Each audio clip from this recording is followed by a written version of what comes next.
Quoi de plus énervant que d'entendre les hurlements des tondeuses à gazon et des débroussailleuses? C'est bruyant et peu écologique. Alors, comment faire pour couper les hautes herbes dans son jardin sans bruit et sans pollution? Eh bien, en utilisant une méthode ancestrale, celle de la fauche à la main.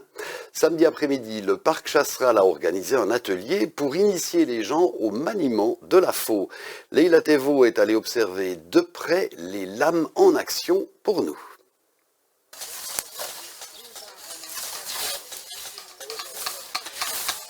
Une faux tranche l'herbe aussi bien qu'une machine, mais encore faut-il bien l'entretenir et surtout bien savoir comment la manipuler.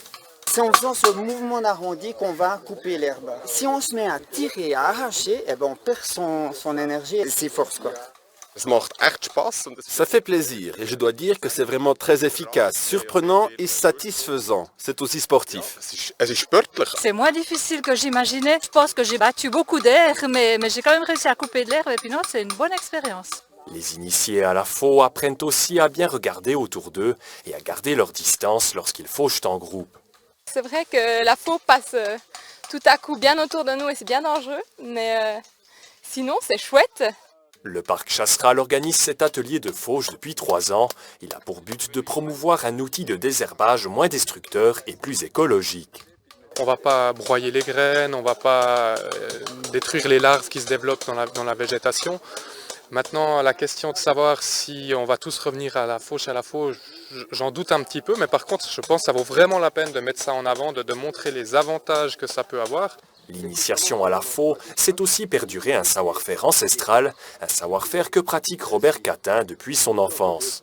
C'est aussi beaucoup d'émotions là-dedans, de se souvenir des temps là où on fauchait à la faux, où on récoltait avec les chevaux. Longtemps, j'avais le souci que peut-être je m'en irais au cimetière sans avoir pu transmettre toutes ces anciennes connaissances. Et puis tout à coup, j'ai eu la chance que quelqu'un me demande pour aller faire de la moisson à l'ancienne, et puis ça a été le départ. On est demandé passablement loin, même parfois.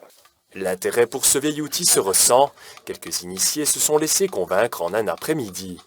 Je pense que je vais vraiment essayer d'entretenir mon jardin comme ça, même si les premiers temps, ça risque de me prendre beaucoup plus de temps, beaucoup plus d'énergie qu'une tondeuse ou qu'une débroussailleuse ou quoi.